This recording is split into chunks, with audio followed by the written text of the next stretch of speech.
మీకు ఒక ₹1,00,000 అవార్డు అన్నాడు. అనగానే ఏంట్రా ఆ పరీక్ష ఏంటంటే, చిన్నప్పుడు మనం అందరం చదువుకున్నాం, గుర్తుందా? ఉప్పు కప్పు రంబు ఒక్క పోలిక నుండి ఈ పద్యం ఎవడైతే కరెక్ట్ గా చెప్తారో వాళ్ళకి మేము ₹1,00,000 ఇస్తా ఉన్నారు. అనగానే ముందు ఎన్టీ రామారావు గారు లేచారు. వీళ్ళందరూ ఎప్పుడో చిన్నప్పుడు చదువు కదా, వాళ్ళ స్టైల్లో మార్చేసుకున్నారు పద్యాన్ని. ఎవరి స్టైల్లో ఎవరు ఎలా చెప్తున్నారు అనేది ఇక్కడ కాన్సెప్ట్ పోయా. ముందుగా ఎన్టీ రామారావు గారు లేచారు, మన పిలిచాం. ఆయన స్టైల్లో ఉప్పు కప్పు రంబు. ఉప్పు కప్పు రంగు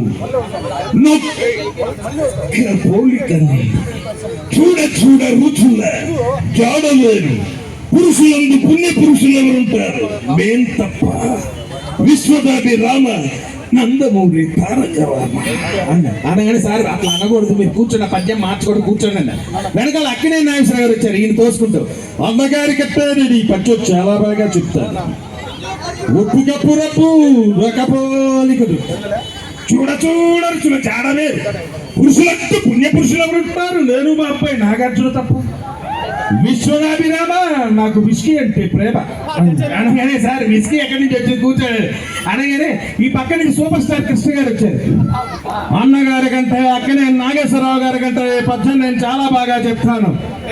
ఉప్పు కప్పు రంబు ఒక పోలిక నుండు చూడ చూడ రుచుల జాడ వేరు పురుషులందు పుణ్య పురుషులు ఎవరు ఉంటారు నేను మా అబ్బాయి మహేష్ బాబు తప్ప విశ్వనాభిరామ విజయ నిర్మలేనా భామ అనగానే సార్ విజయ నిర్మల గారు ఎందుకు లాగారు కూర్చోండి సార్ అండి అనగానే ఫైనల్ గా ఈయన ప్రస్తుత మన ముఖ్యమంత్రి మన చంద్రబాబు నాయుడు గారు వచ్చారు. ఆయన ఆ ఉప్పు కప్పురం పద్యం చెప్తే జనరల్ గా సార్ నవ్వే తక్కువ, సీరియస్ గా ఉంటారు, కానీ ఆయన నవ్వుతూ చెప్తే ఎలా ఉంటుంది పద్యం చూద్దాం ఆయన స్టైల్లో.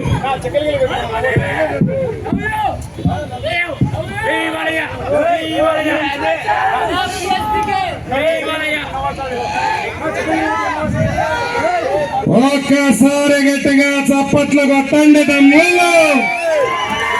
ఈరోజు చూస్తా ఉన్నాం మీ అందరి కోసరం ఉప్పు కప్పురము పద్యం చెప్పమంటా ఉన్నారు. ఈరోజు చెప్తా ఉన్నాం చూడండి. ఉప్పు కప్పు రంబు ఒక్క పోలికను తెలియజేస్తా ఉన్నాం. చూడ చూడ రుచుల జాడవేల తమ్ముళ్ళు అవునా కాదా?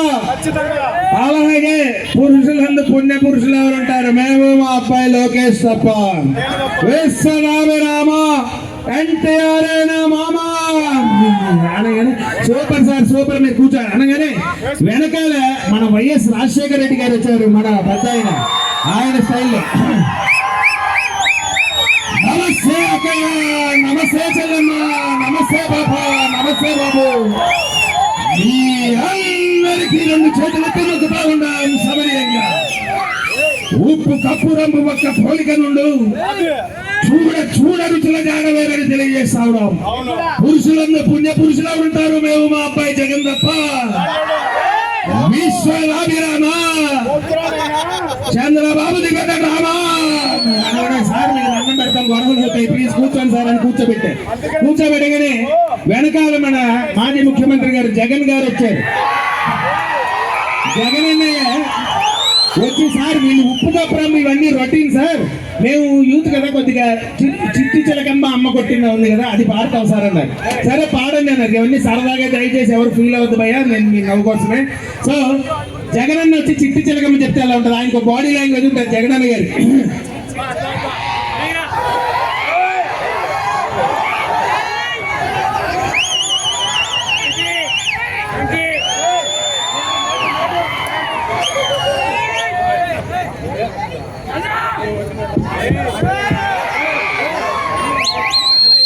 నిజంగా ఈ వేళ చూస్తా ఉంటే చాలా ముచ్చట అనిపిస్తా ఉంది. ఇంత మందిని కడప ఈ రోడ్డులో ఇంత మంది కార్యక్రమాన్ని చూడటానికి వచ్చినందుకు పేరున ఇక్కడికి విచ్చేసిన అవ్వ తాత అలాగే అక్క తమ్ముడు అందరికి పేరున 2 చేతులెత్తి మొక్కుతా ఉన్నాం సవినీయంగా. చిట్టి చిలకమ్మ అమ్మ కొట్టిందా, తోటకి వెళ్ళావా అని నేను అడుగుతా ఉండా. ఇంట్లో ఉన్న అమ్మాయిని తోటకి పంపించింది ఎవరు అధ్యక్ష? ఒక్క విషయం అనగానే సార్ దయచేసి మీరు వాళ్ళకి కూర్చోండి సార్ అన్నారు. ఆయన వెళ్ళగానే వెనకాల రోసయ్య గారు వచ్చారు, తమిళనాడు మాజీ గవర్నర్ రోసయ్య గారు. మన రాజశేఖర రెడ్డి గారి తర్వాత ఇమీడియట్ సీఎం ఆయన ఎలా ఉన్నారు? అధ్యక్ష, అసలు ఒక్క విషయం నేను సూటిగా అడుగుతూ ఉన్నా. ఎవరు మత్తుండి అడుగుతున్నారా, మత్తు లేకుండా అడుగుతున్నారా అని అడుగుతున్నా.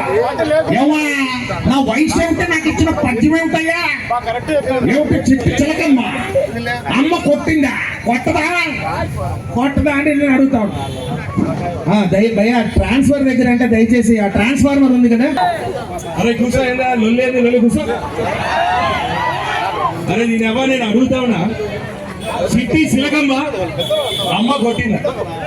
అరే పిల్లలు కొట్టిన తెలగడుతా ఏం తల తిరుగుతుందా, తమాషాలు పడుతున్నాడు? అరే ఒక్కటైతే నేను సూటిగా చెప్తాను, ఆ తోట అయితే మన ఆంధ్రాకి తెలంగాణకి నడిమిట్లు ఉన్నది. ఆ తోట అది మన కాన్స్టిట్యూన్స్ లాగా రాదు. దాని గురించి ఏం ఫిగర్ చేయదని ఏమైనా ఉంటే కూర్చొని పురుషోత్తం మీటింగ్ పెట్టుకొని దావత్ పెట్టుకొని మాట్లాడారు. అరే ఆ పిల్లని కొట్టుడైతే తప్పు, భయం లేదా అని అడుగుతాండా. భయం లేని కోడి బజార్లో గుడ్డు పెట్టిందట.